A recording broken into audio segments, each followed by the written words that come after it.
This is Gavin Mehl Global Mastermind call. I'm going to simultaneously go live on Periscope for the first time. And we'll flip around the camera here a little bit. But first, welcome everyone. I am so honored and humbly grateful to be here today. My name is Gavin Mehl, and this is going to be the Gavin Mehl Global Mastermind call. It's actually week number 21 for those who have been keeping track. And today is the 27th, the day after Thanksgiving here in California. And thank you so much for listening in. This call is really designed from the student's perspective, not the guru's perspective. For I'm merely just a student, and I'm not any better than any of you. In fact, I've probably been wrong and failed a lot more in the past than many people who listen to this call or follow me before. So, but the idea is that it's creating a mastermind group, attracting like-minded people that are on the same level, on the same page, creating really a burning desire for total freedom. And allow me to go to a little bit of an introduction, but I first want to start with the story. And I'm broadcasting this on Periscope live for the first time. So if you're on Periscope, I'm doing a screen share, but I'll go ahead and turn this around here in a moment. You're welcome to chime in with questions. I'm not going to acknowledge everyone as they come in live, because this is kind of a Gavin Mehl Global Mastermind call is going to be designed as a training call, mindset and list building and content creation, but it's going to be a very special call, and as it always is. So let me start with something light. A number of years ago, one of my mentors, a guy by the name of Zig Ziglar. Zig Ziglar is basically, I'll turn this camera around here on the Periscope right now so you guys can see. So Zig Ziglar is a guy from the South, and he is one of my mentors. Basically, he was traveling. He's an internationally renowned speaker, probably had the most famous recorded speech of all time. I mean, for a public speaker, not like Martin Luther King and whatnot, but let's say for a public speaker, it's called See You at the Top. And he grew up in the Great Depression in the South. And in his era, it was real dusty, out in the South and hot, and not always a lot of water to drink. And so he tells the story of one of his amazing speeches about the time how he and a friend were going in the middle of the South to go get a drink of water. It's really hot and dusty out in the summertime, and they go on these long walks. They found this water spigot where you actually had to pump the water. It's like one of these water pumps where you go up and you have to pump it to get water out. It goes down deep inside of the well. And the idea is that the water down at the bottom is actually very refreshing. It's very clean, and it's the best tasting water in the South. But it's the first time he'd ever used one. He'd seen them before, but he'd never actually used one before. So he and his buddy go up to this water spigot.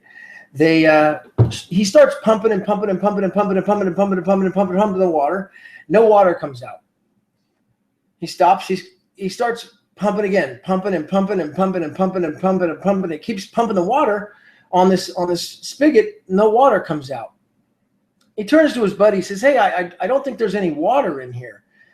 And his buddy says, "Hey, man, don't stop pumping the spigot. If you stop pumping the spigot, all the water is going to go back down to the bottom of the well, and you're going to have to start all over again." So he goes and he starts pumping and pumping and pumping, and eventually the water comes out and it's overflowing, and they have more than enough water to drink. And then what he finds is that he just has to pump the water, the spigot, just a little bit once in a while, and the water keeps coming out. It keeps coming out consistently. So this is really a story a lot about life, okay? And it's a metaphor. I wanted to tell this story because it's a lot about what I'm going to talk about this call today. Try not, do. Try not, do. But this story is so exactly along the lines of life. And I know I've experienced it, and you may be experiencing it watching live on Google Hangout or Periscope, or just on the recording when it goes up on YouTube. In life, you're oftentimes pumping and pumping and pumping and trying, and you got the right mindset, and you're taking action every single day. You're doing the thing. You feel like you're doing the best you can, and you're wondering where the results are, okay? It's like the story 3 Feet from Gold in Think and Grow Rich. If you ever read Think and Grow Rich, I highly recommend it. Think and Grow Rich, Napoleon Hill's all-time bestseller.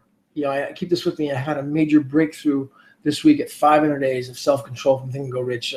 Maybe I'll share with you. It's very private, but maybe I'll share my story with you on that. But it's like the story of Think and Go Rich, where he says in 3 Feet from Gold, a man, he struck gold. Okay, basically they struck gold, and this is during the gold rush era, and they found a vein of gold, and so they moved all their equipment out here to California, where the gold was. Said, we're gonna keep mining for gold, and we're gonna sell off all we can. And we're gonna keep digging after this ore, and we're gonna strike it big. So they keep going after the gold, and eventually they lose the vein of gold. The gold stops. They stop finding gold for whatever reason. They keep after it. Eventually, there's just no gold, and they had basically sold all their possessions. They end up without money, and they're discouraged. They said, there's no gold here. They thought they had a major gold strike. There wasn't any gold there, so they went ahead and they sold all their stuff, everything they could, just to get enough money to go back to where they were from, back on the East Coast. His name was Mr. Darby. This is in chapter 2, Think and Go Rich, and finally, they sell everything off to a junk man. And the junk man goes and takes the land to an expert to find out if there's gold in the ground and where it would be.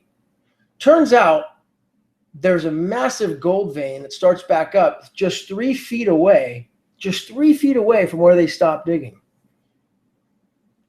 So Mr. Darby found this out later on and realized that he missed out on his first million because he quit 3 feet from gold. And it's the same idea with this story here with Zig Ziglar's pumping the water. He's pumping, he stops pumping, and then it goes all the way back down to the bottom. He has to start over again. But just by continuing pumping, the act of persistency, continuing on, okay, just by continuing on, it's going to happen. You got to just keep pressing on in life. That's really the secret of success. I mean, it's amazing. I want to take a moment here to tell a quick story and help you use your imagination. Sometimes we take our imagination for granted sometimes, but you don't even want to close your eyes. You're watching live, you're listening in. Just check this out. The phone rings. You pick it up. It's a loved one that's calling you. He says, hey, good friend, family member, the loved one's calling you. He says, hey, Gavin, you know that car, that dream car that you've always been talking about, you wanted to get one day? You always kind of wanted, you talked about getting it, but you never got it. Well, guess what? I just got a contract with that company, and a week from now, I'm going to have you go pick out that car. This is a serious call. You get a call, and you're now going to go pick out the car of your dreams. Let's say it's a Mercedes Maybach, okay? Mercedes, they stopped making the Mercedes line, I think it was in 1999. I don't know if you know that. This isn't a call about cars, but in 1999, Mercedes, the German engineers, they stopped making Mercedes in 1999. And they went into something called the Maybach line, which I think came out like 3 years later. It's the same concept as the high-end Mercedes, but it was called Maybach. So the Maybach lines are out now, but they're all like 200 grand, 300 grand to get these cars. They're kind of like a Rolls Royce almost. So imagine you're going to go pick out a Mercedes Maybach, and you have a week to do it. You have a week to decide what you want to get. You're getting the car. You just have a week to pick it out. So you need to go online. You need to decide what you want it to look like. You need to decide how it's going to be done customly. They've got these options where you could have the sunroof roll back in the car, and it's like an actual sedan, but the sunroof opens up into a full convertible, but it's a sedan, and then you sit in the back seat with the chauffeur in the front. So imagine the cream leather interior, like just the softest leather you've ever felt in your life, almost like butter. Imagine the center console being the finest cherry wood, perfectly carved out with your initials on it. Imagine the carpet being like a wool, a perfectly fine mink wool carpeting, white, and the paint just glistening in the sun. Have you ever sat back for a moment and used your imagination and thought about something like this? The reason I do this is because one of my mentors, one of the great mentors of all time, I think Neville Goddard, he's kind of the founder of the imagination. I mean, really of bringing the imagination out. And he talks about how the imagination is really where all greatness comes from. It all starts with an idea in the imagination. We live in a society of instant gratification where if our cell phone goes off or our email goes off on our computer, and we're all guilty of this, I'm not pointing fingers, it triggers some sort of chemical in your brain that creates dopamine in your brain. And that chemical then gives you a feeling of happiness or temporary joy or satisfaction, okay? And sometimes we get distracted from thinking of these things that we want, using our imagination. And really, you know, it just take for a moment to think of that dream car. Let's say it's a Mercedes Maybach, and you're going to get this Maybach, and it's indefinite. How would you feel? How would you feel if you knew a week from now it was inevitable? You got the call. You trust this person. You know this is serious. A week from now, you're going to go pick out this car. It's happening. It's done. Now, only thing you got to do is decide which one you're getting. How would you feel? Okay. In the great book, Ask and It Is Given by Jerry Nestor Hicks. This is one of the most amazing books I've ever read. Jerry Nestor Hicks, Ask and It Is Given. You can see a copy of it there. They talk a lot about how you have to feel. If you can feel the way you're going to feel when you're before you get something, that's what triggers it. So this is really the secret of what's the most powerful law in the universe, called the law of attraction. If you can feel the way that you're going to feel before you get the thing, this is what triggers it to come to you. So imagine getting that call and you're going to get this car. It's inevitable. How would you feel? You'd be feeling just pure joy and bliss and utter ecstasy and excitement. You wouldn't be able to sleep at night. You'd wake up in the middle of the night thinking of this car and how amazing it's going to be and how great you're going to feel. So this is really the essence of the imagination. So take a moment, whether it be now or another time, and just sit back and use your imagination. Close your eyes. And you're a lot more powerful than you think. This is off topic, but it's very, very important. No, it's not off topic. It's right on topic, but it's not where I was going to go with this. But it's very, very important. I've been doing a lot of studying. I love this call because I can actually talk openly and freely, and you can learn a little bit how my mind works and how this is going to help you.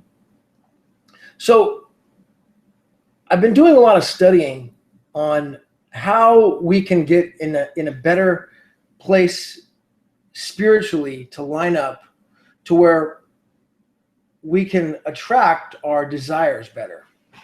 And I'm not going to get too deep into this, but what I've been finding out for the last few thousands of years, there's something called the pineal gland, which is located behind the eyes, inside the brain.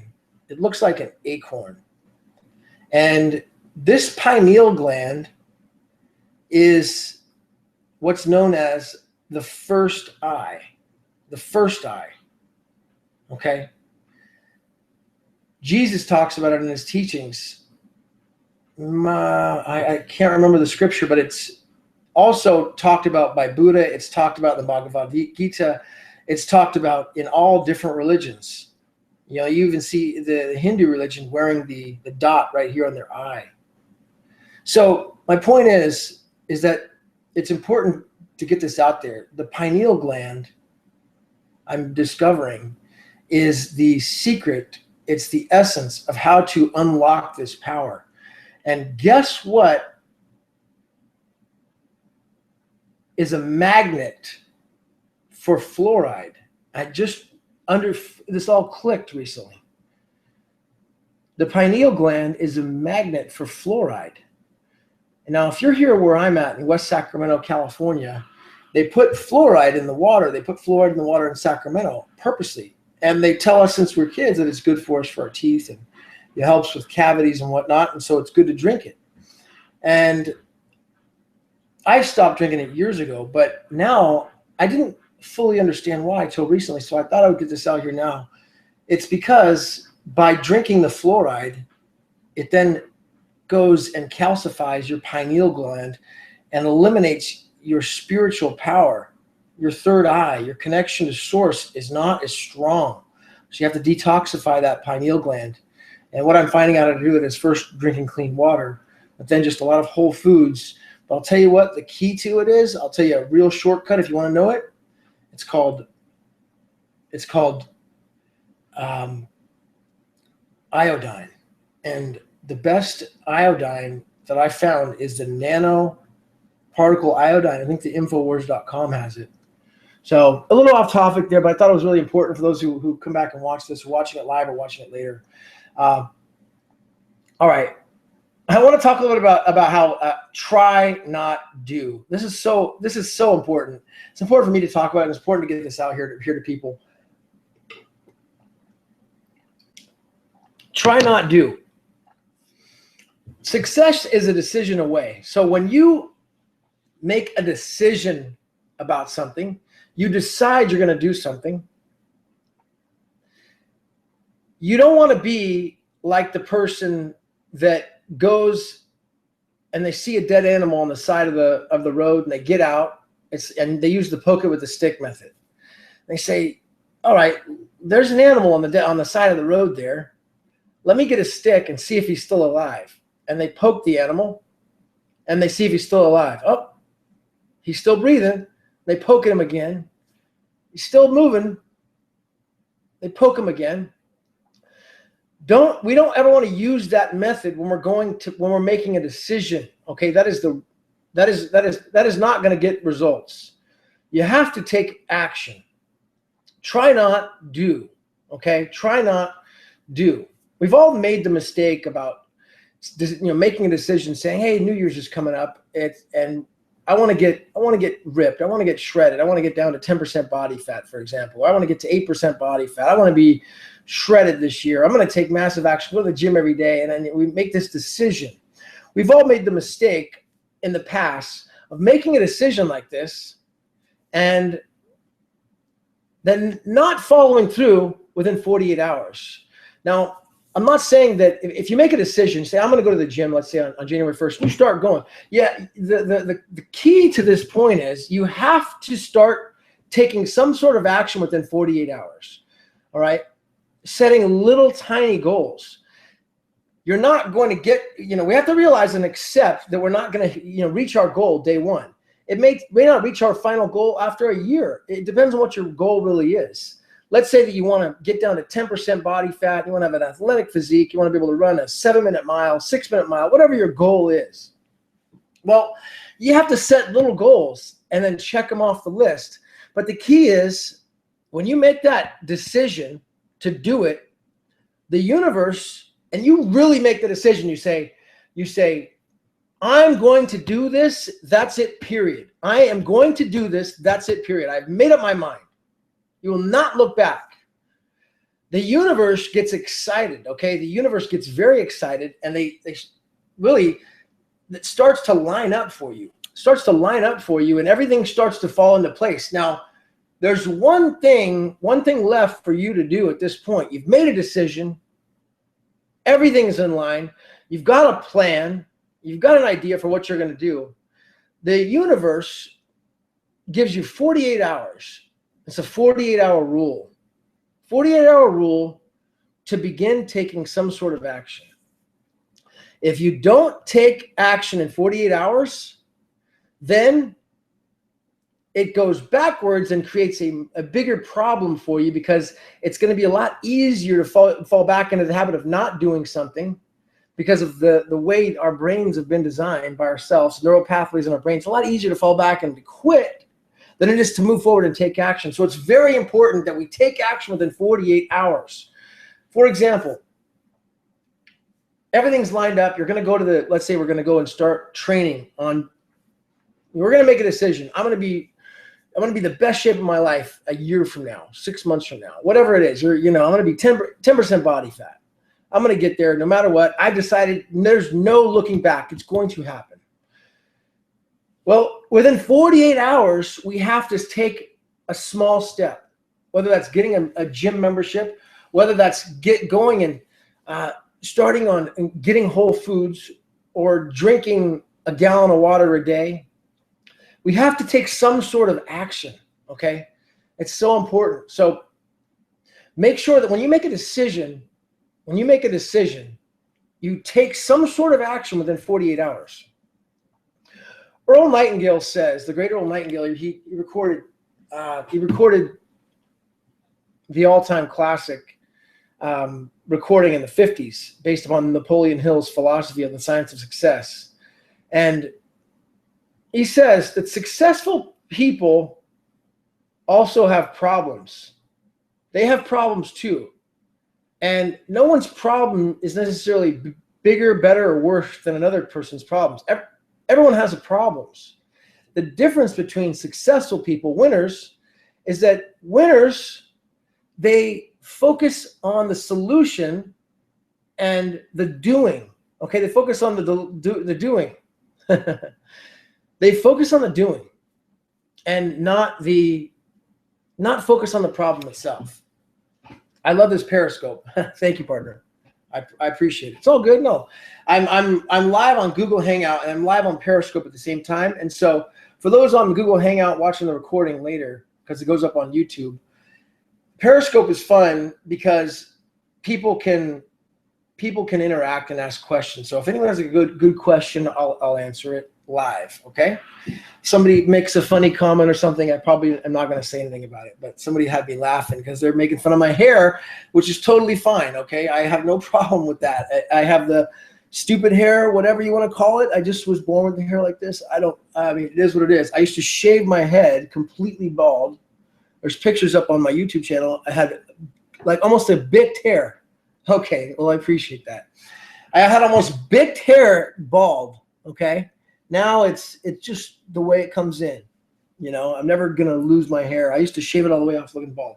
Totally off the point, off the wall here. But thank you so much, my friend, for Adam, for the comment. And I appreciate that, making things light. Because laughter is really what it's all about. This call, I want to attract people who are like-minded, but I want to provide value. And I want to also let you know that there's a real person out here like me that has had incredible success and then also had incredible failure, okay? And then incredible success again. I mean, it's really, life is it goes in cycles. Okay, so back to the idea of why successful people are successful. It's like a momentum thing.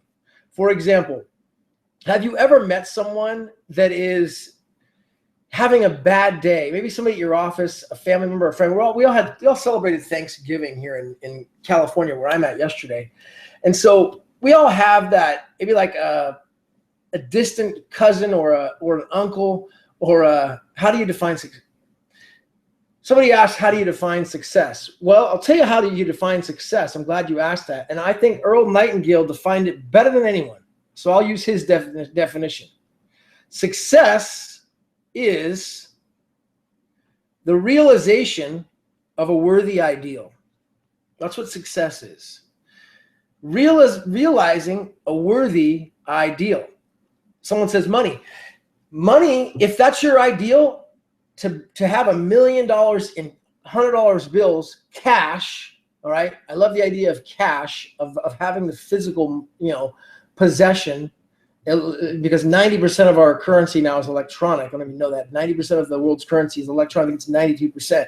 So if having $1 million cash where you're holding it in your hands is your goal, hey, then success is that realization of that. Maybe it's $100, or maybe it's just becoming a better person, or becoming a better parent, a better family member, better at your job, happier, feeling healthier, more alive. That's really the idea of success. So whatever it is that you make up your mind that you're going to have, that you're going to do, that is success. And then when you realize it, okay, That is defining success. But the real joy is actually getting there. You want to know something that's really amazing? And I'd love to hear any comments or questions if anyone's watching live. Have you ever noticed that when you set a goal, I'll tell you a story. When I was at AmeriQuest, that's the number one person in the company, 10,000 people, right? 10,000 people, salesperson in the company, and I started setting these ridiculous goals I wanted to hit these numbers, and I put them up on my desk. I put the chart up on my desk and say, I'm going to do $8 million this month. So that's insane. You're not going to do it. I'm going to do 30 deals this month, $8 million. It's never been done. It can't be done. The real joy for me, even though I hit that goal at the end of the month, the real joy was in the work getting there. It was like the leading up to it. Have you ever noticed that? The leading up to it, the journey of getting to your goal, to finding success, is actually where the real joy is. Because once you get there and you achieve it, that is victory. And the victory is like you raise your hands, you're the guy up there, and they'll raise his hand and says, yes, I believe it. I'm okay. Hey, if you believe something else, Adam, I want to hear what it is to you. Tell me. I would love to hear what it means to you, because that's just how I experienced it. And the victory at the end of the day is like, yeah, you love it. You feel great. But then you want something else. You want to know why I believe that is? Because Tony Robbins says, the only joy comes from constant, never-ending improvement. So real joy and satisfaction in life comes from constant, never-ending improvement. So if money or having $1 million in cash is your goal, and you get $1 million in cash and you're looking at it, okay, and you're so happy you got it, well, you wake up the next day and then you want something else. Why? Because it's human nature to always want to be improving. We never stand still. We're always going forward or backwards. All right. In the society that we live in right now, in today's age, you have to run just to stand still. You got to run just to stand still. Okay. That's just the truth. So we always got to keep continually moving. That's what brings success. That's what brings joy and happiness. And if you have a comment, question, idea, or I would love to hear it. I appreciate you watching. So let's see. I'm going to go over some training, some of the fundamentals I want to talk about here in a moment, but I have an amazing story I want to share.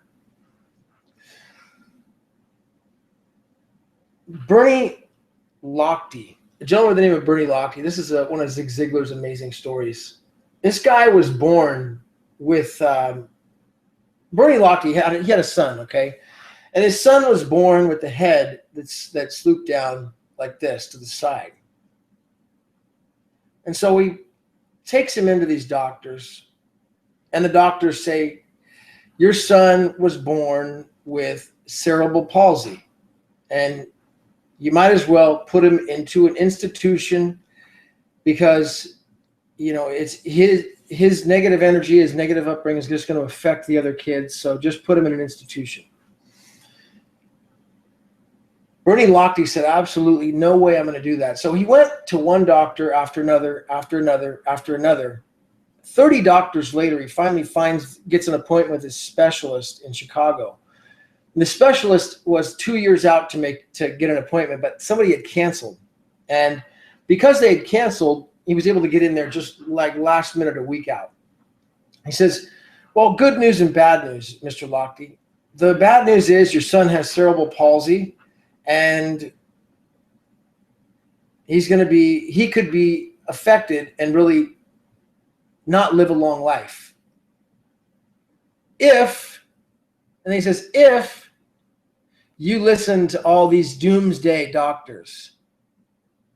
He says, so let me repeat that. Your son has cerebral palsy. He's not going to live a long life if you listen to these doomsday doctors and you have him around these other people like him.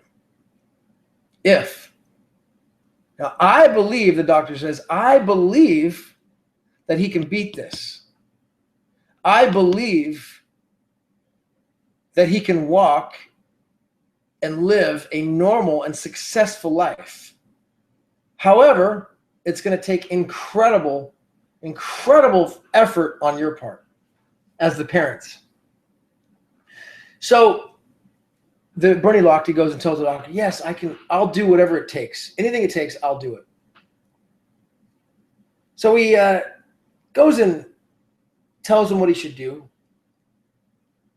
Every single day, they got to work with him and do physical therapy over the years, braces at night, on the legs, just agonizing pain when the kid is saying, I can't take any more. You got to keep pushing him. You got to keep pushing him. And most importantly, you never, ever, ever let him around another kid who has the condition that he has. Okay. Hey, partner. Hero85, thank you so much for coming in live on the Periscope. I appreciate it. You never, Bernie Lochte's doctor says it, you never ever let him come around any other kids that are having therapy, okay, like him, because it will actually rub off on him in a negative way. So through years and years of, I appreciate you asking. Let me just recap what I'm talking about here. So this is the Gavin Mehl Global Mastermind call, okay? Actually, week number 21. The very first time I've ever done it on Periscope for you guys watching on Periscope Live. I've been shooting this. Actually, I originally started this call on a free conference call line. I had a massive following on the free conference call line. I couldn't believe how many people were actually listening every single week. I'd send it out to my email list.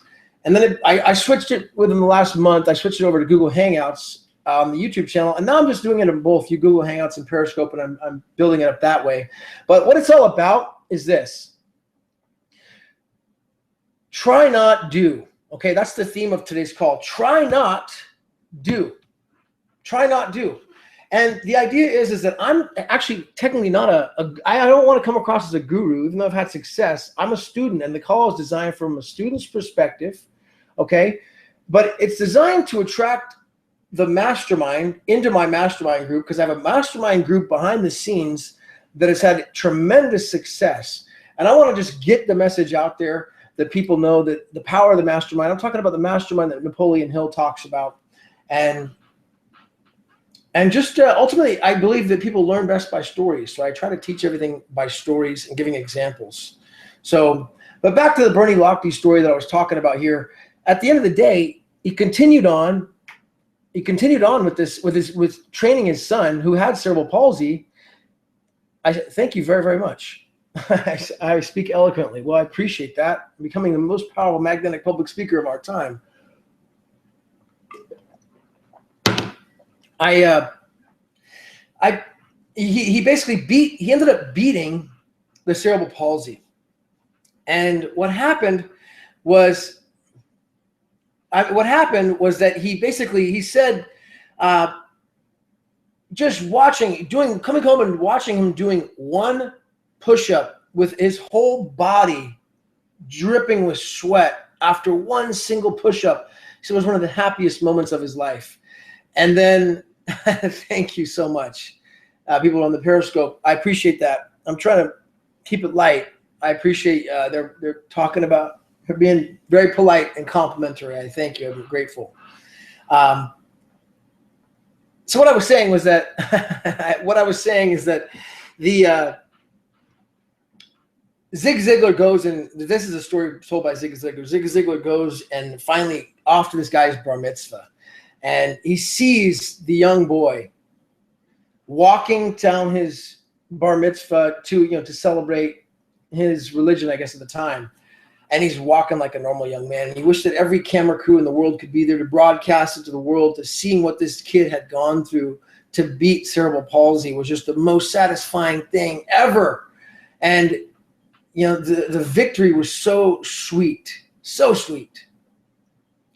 I haven't been out to Australia. Someone's asking, but I haven't been out there. I'd love to. I definitely have plans to go out and talk out there at some point in the future, though. I definitely do. So let's talk. I do want to talk about some training, okay? And really, I do what's called marketing, internet marketing, and a lot of people follow me because I've been mentored by some of the top marketers in the world: Jameson Palmer, Frank Calabro Jr., and also Simon Stepsis. Hey, thank you so much for that. I would love to come out and talk in Australia sometime I love people. I love meeting people. I have a really passion for spreading love and prosperity to humanity. That's my definite purpose in life. So I'll definitely be out there in Australia and Sydney at some point soon, and you'll see the name, the Gavin Mehl name at some point down there. I promise you that. And I'll come and actually meet you, and I'll actually come and sit down and talk with you eye to eye. I don't care how. I'll never come off my high horse. I've already been up on the high horse where I was the center of attention, I feel like, for so many years, and I was humbled so hard to where I felt like I just had the wind knocked out of me. Getting the American Express Black Card at a young age, feeling when you had that card, I had power. I felt that I had so much power, and I had such a big ego at times that God said, hey, you don't ever be like that. So I'll never, no matter who it is, when they want to talk to me, I'll talk to them as long as they want. I love learning from a guy called Ferry Corsten. Ferry Corsten is one of my, a little bit off topic here. Here's a quote, please. I would love to hear it. Ferry Corsten is the guy who started trance music. Okay, he's a global celebrity phenomenon, millionaire with the massive yacht in Rotterdam. He's a friend of mine. Never look down on someone else you're helping. Never look down on someone unless you're helping someone up. Amen to that. I appreciate that, Harris. That someone just shared that on the Periscope feed. That was really helpful, Harris. I appreciate that. It's very strong wisdom. And I love the wisdom of Ferry Corsten. I'm going to tell you just a kind of an example here as to what, before I go into a little bit of training. Oh, Scotty. Okay, sorry, Scotty. So Ferry Corsten, as a global phenomenon, global celebrity icon of music, okay? For those who don't know him, you can just look him up. I mean, he's one of the top ever. He started this genre of music. Every time I've seen Ferry, he's a friend of mine, he'll stay until the very last fan leaves at times taking pictures. Here's a story. Last year, I go down and see him in San Francisco here at Ruby Sky. Major celebrity, mega famous rock star, okay? Thank you so much for following, and definitely follow and share me. I would love to follow you back and support your broadcast as well. So Ferry's leaving his broadcast. I'm there with him at Ruby Sky. I go backstage. We're all hanging out afterwards. We go into the little skybox at the end of the night, and we say, Ferry, he's having a good time. Everyone wants his pictures with him, want autographs with him, and finally he's like, he's having a good time, and he's closing the place down. We're leaving Ruby Sky. We're closing the front door. Outside is the entourage, it's like the Beatles almost, when the Beatles got off the plane at Ed Sullivan, and there's a huge crowd of people screaming, right? This is like 4 or 5 in the morning, mind you. So these are some hardcore fans. So Ferry comes out, and all the fans are, yeah, Ferry, Ferry, Ferry. He stops to talk to him. One of the fans there, nice. One of the fans there, he has a picture that he wants Ferry to see. Mind you, Ferry's tired. He's probably drunk. He's hung. He's ready to go home. He's got to fly to another city the next day. Ferry stops and talks to this fan for 30 minutes. I'm sitting there with him. I was watching my clock, and his manager's freaking out. He's like, Ferry, we need to leave. 30 minutes. He's talking to this fan. This fan had drawn this art, this painting about one of the songs and how it inspired him. So my point is that no matter how big you get, no matter how famous you get, no matter who you are, it doesn't matter. I love the story of Ferry Corsten and how he treats his fans with so much love and respect. And it's just, Christ said it best. I mean, the real leader among you is going to be the servant. Is always going to be the servant, being the servant leader. Listen, I want to go through some training here, and just some real important training, real fast, really. And then we'll wrap up. I don't even know. I've been tracking the time as to how long I've been on right now. But listen, I did a couple videos this week on how do you start a business online and how do you market the business. I'm just going to go through some of the key elements, okay? 7 core daily commitments. I've been on for an hour. Oh, my gosh. Listen. 7 core daily commitments, okay? Do something every single day for your business. No matter what business you have, okay? Whatever business you have, you got to do something every single day.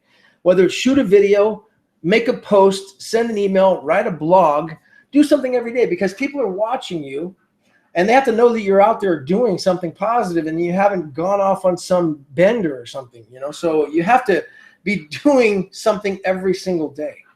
Number 2, expose your business every day. 20 people a day. I like using the phone. I like talking to people. I mean, that's old school, but you know, you also, with social media, put it out there to 20 messages a day. 20 messages a day, contacting 20 people about your business. Use the scaling method when you're contacting people. The scaling method is identify people on this level. 1 to 3 are employees. Employees are not usually going to be a good fit. Avoid them. 4 to 6s are business owners. Business owners are ideal. All right. I appreciate that. Thank you, Scotty. Much love. He says he's going to look for me when I come out to Sydney. Well, 4 to 6s are business owners. They have a website, and these people are usually open-minded. They also have money to spend, a marketing budget. 7 to 10s are direct sales people. These are ideal people you want to go for. Okay, very important. When you're marketing, you want to go for targeting direct sales people. They're open-minded, they're action takers, and they're the best target market. A lot of people fail because they go for employees. Employees will not buy your product. They will not do your business. They will not do it. You got to go after the right target market. Number 3, listen to one form of personal development audio per day. I recommend the all-time of all time. Spent $5,000 to find this course, the Master Key System. Charles Haanel's 1912 classic. This is so powerful that actually it's so important that my mentor, who I study daily and read daily and have in my life daily, he's been dead over 30 years. Napoleon Hill penned a letter to Charles Haanel, basically giving him credit for writing, for learning most of the stuff a lot of stuff Napoleon Hill learned came from Charles Haanel's teaching. Napoleon Hill wrote that in here. So Master Key System, I would highly recommend that. Listen to it daily, practice it daily. That's the all-time. Think and Grow Rich by Napoleon Hill. If you want to go a little bit deeper on that, the Law of Success, but the original Law of Success, the 1925 manuscripts. Okay, this is the one that Napoleon Hill wrote. This is actually the lost manuscripts. These were never published by Hill. These were never published. These were actually, what happened was Hill had sent these off to the 500 most successful men that he interviewed to write his Science of Success philosophy. And all of the manuscripts were gone. They were all eliminated, except one copy in 2010. One man had a copy. He sent it off to the publisher, the Napoleon Hill Institute, and asked them if they would publish it. They said no. So he published it himself. So this is the original manuscripts, 1925. This is the most powerful, one of the most powerful concepts ever. I mean, maybe the most powerful concepts ever. Science of Success philosophy. It's called Law of Success, original 1925 manuscript. So study 30 minutes a day of personal development. And then 4, write a blog per day. Write something or write a blog per day and send it to your email list. Okay, if you haven't built an email list, that's a whole nother idea. You got to work on having an email list. Number 5, awesome books need to do every day. Keep us, yeah, exactly. Thank you, brother. I appreciate that, Ray. I love talking. I think I'm gonna start doing on my YouTube channel. I'll do it on Periscope too. Is doing like a book report a week about some of the most important books. But I mean, I don't want to confuse people. Ty Lopez does a great job on talking about books and knowledge. He's going so fast though. It's amazing. Like if you're not, operating at a master's degree or a PhD level, it's hard to keep up with all those books. Okay. You could the hind legs off the dog. You could the hind legs off the dog. What is that, partner? I don't understand. Repeat that, Scotty. I'm not sure I understand that. I hope that's a compliment. I wasn't sure what you meant by that. But my point is that on books, okay, I like to keep it simple. Like I said, I just named 4 books, but this is the main book. All right? Why? Why? Let me tell you why. Bill Gates dropped out of Harvard when he got a copy of this book. You could talk the hind legs off a dog. I probably could. I talk a lot. I talk too much is what you're saying? Yeah, I probably do. Bill Gates got a copy of that book and he dropped it. Oh, thank you. It's a compliment. I appreciate that. He got a copy of that book and he dropped out of Harvard, okay? Richard Branson got a copy of the Master Key System. Okay? He was a nobody, a nothing. He ended up becoming a billionaire. These things don't happen overnight. But this book was floating around Silicon Valley in the 80s and then in the 90s. And these tech companies were passing this between CEOs, okay? It's been hidden away from humanity since 1933. This is a true story. That's why you probably don't know about this book, but this is the all-time top of the top. There's nothing higher than the Master Key System. I spent $5,000 to find that, and I've spent years of research discovering that. Think and Go Rich is the most important book. That's what led me to the Master Key System. Is Napoleon Hill actually endorsed it. It's the only book he ever endorsed with a letter that I've ever seen. He officially endorsed that book in 1919. Lastly, record videos every single day, or at least a couple videos a week. You've got Google Hangout, you've got Periscope, Daily Motion, MetaCafe, and Periscope is for the live audience, people watching on live. Amazing because we can interact. So people were watching the YouTube video later. You know, I'm actually able to interact with people on Periscope Live. They have questions, comments. It's amazing. It's like being in a room and talking with people. It's very, very powerful. And then share your blog or your video out with 20 Facebook groups a day, LinkedIn groups, and as many social media platforms as you can. Share it out there. It's called syndication. Syndicate your content. And keep in mind, when you're marketing your business or marketing any concept, it's not going to happen on one post. Hey, I appreciate you, your kind words. Thank you so much, Scotty. Shout out Sydney, Australia. Scotty, thank you for the love. So my point is this. Share it out there with all the platforms. You got Periscope, you got LinkedIn, Facebook, Twitter, Tumblr, Pinterest, Instagram. Share it out there, syndicate the content, and do this once per day. Once per day. I'm telling you, you're gonna be so successful. You're basically putting out so much good energy out there into the universe. You're gonna get mega rich, and that's what it's all about here, people. We need to prosper beyond prosperity, beyond just being average. Because when we're prospering, when we're overflowing, when we're getting mega rich, we can help people. We can't, like Wallace Waddle says in the science of getting rich, you can't help people. You can't make a difference in the world when you're living hand to mouth. You're just trying to feed your family. How can you make a difference? So we have to get mega rich. So we've got to get past the mentality of thinking money's bad.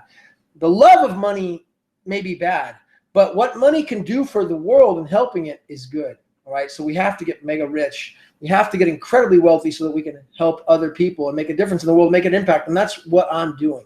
I'm going to keep on doing it. Thank you so much for watching. Thanks for watching on Periscope. Thanks for watching on the Google Hangout. This is the Gavin Mehl Global Mastermind. I have so much on my mind for next week. Next Friday, I'm going to do the same thing at the same time. I started at 1:30 today. I went an hour, but I'm going to do, my goal is really 1 o'clock. 1 or 1:30 I'll start, and we'll do the same thing. So, Raymond, thank you. I'll follow you back. You're going to see a lot of amazing content, my man. And I've talked enough. I appreciate everyone watching. Thank you so much for your time. Gavin Mehl Global Mastermind. It's actually week number 21. So we've been jamming. You'll see me on tour at a stadium near you in the near future. All right. Massive crowds of people. I can see it now, but it's not about me. It's going to be about inspiring you to your potential. It's going to happen fast, folks. The world is changing. We're in exciting times right now. Very exciting times. We're just waiting right now.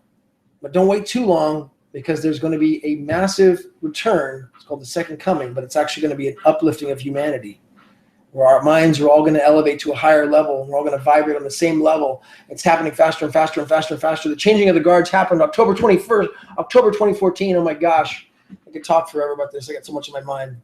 I appreciate you watching. Thank you so much for watching Periscope, Google Hangout. If you're on Google, like the video with the thumbs up. Post a comment. Tell me your story, who you are, what you liked about it, what you didn't like about it, how you thought my hair was funny looking, or I was good looking, or people said I was handsome, or I wasn't this, or I don't care. I love you. Thank you for watching. If you watched to the end, I'm blown away. I'm really appreciative. God bless you, Raymond, and all the people watching on Periscope Live and sharing it live. I appreciate it. We'll see you again next time. Gavin Mehl Global Mastermind Call. It's Friday. Have a great holiday weekend with your family. I got love for you. Be the best.